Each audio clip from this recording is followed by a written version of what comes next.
Hello my dear students. इस video में class 10th के प्रोज के 4th chapter from the diary of Anne Frank, जिसको Anne Frank ने लिखा है, कि शॉर्ट आंसर टाइप क्वेश्चंस को पढ़ने जा रहे हैं। 3 छोटे छोटे प्रश्नों के उत्तर को देखेंगे इस वीडियो में। आइए देखें। फर्स्ट क्वेश्चन है, was any right when she said that the world would not be interested in the musings of a 13-year-old girl।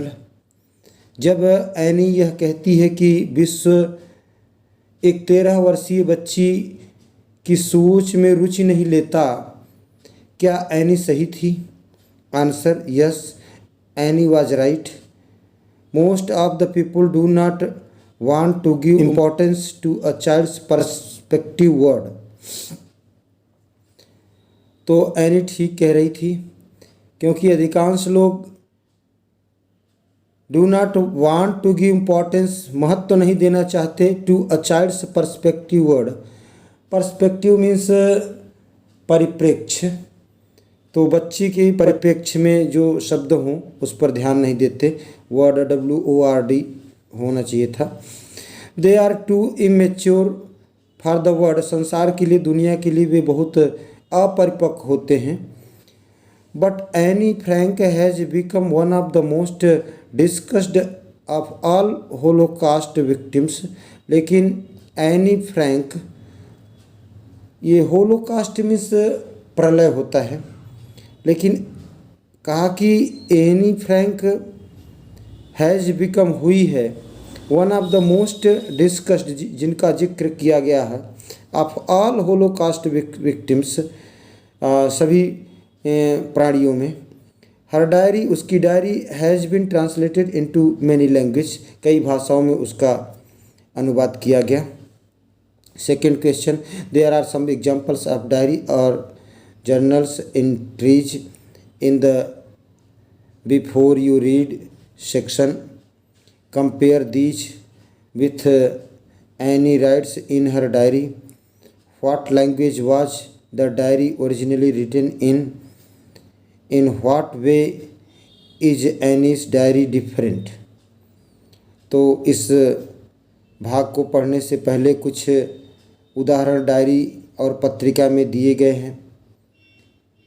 Any ने जो डायरी में लिखी उससे उसकी तुलना करें।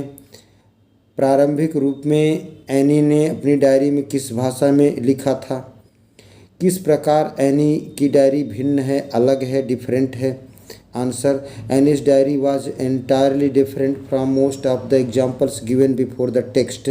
तो टेक्स्ट में जो शुरू में एग्जाम्पल्स दिए गए थे उनसे एनी की डायरी बिल्कुल अलग थी, पूरी तरह से अलग थी। It was somewhere closer to the memoir, यह मेमोयर के कुछ करीब थी। In which the name of Raj Kapoor has been mentioned, जिसमें राज कपूर के नाम का जिक्र किया गया है। It was originally written in Dutch, और यह जब लिखी गई तो यह डच भाषा में लिखी गई। इट हैज़ इनफॉर्मल टोन, और इसमें इनफॉर्मल टोन है। थर्ड क्वेश्चन, आज के सेशन का last question, why does Anne need to give a brief sketch about her family. तो एनी को अपने परिवार के बारे में संक्षिप्त विवरण की आवश्यकता क्यों पड़ी? Does she treat Kitty as an insider और एन आउटसाइडर, तो क्या वह किटी को आंतरिक या बाह्य मानती है? Answer, Anne gave an introduction of her family in the diary, Anne ने डायरी में अपने परिवार का परिचय दिया। It was hard to make other realise, दूसरों को विश्वास दिलाना मुश्किल था, दैट कि अ 13 years old टीनेजर, की एक 13 वर्षीय टीनेजर मीन्स किशोरी, 13 से 19 वर्ष की आयु के बच्चों को टीनेजर बोलते हैं। तो अ 13 years old teenager could write about her loneliness, की एक 13 वर्षीय किशोरी अपने एकांत लोनलीनेस के बारे में लिख सकती है। Kitty was an outsider, kitty एक वाह्य थी। Which was gifted by her parents, जो उसके पेरेंट्स ने उसको गिफ्ट किया था, दिया था, ऑन हर 13th बर्थडे, उसके 13वें जन्मदिन पर। But she considered it her best friend, लेकिन उसने इसे अपने सबसे अच्छे मित्र के रूप में स्वीकार किया, माना। She treated it as an insider, उसने इसे एक आंतरिक के रूप में माना, ट्रीट किया। Thanks for watching me.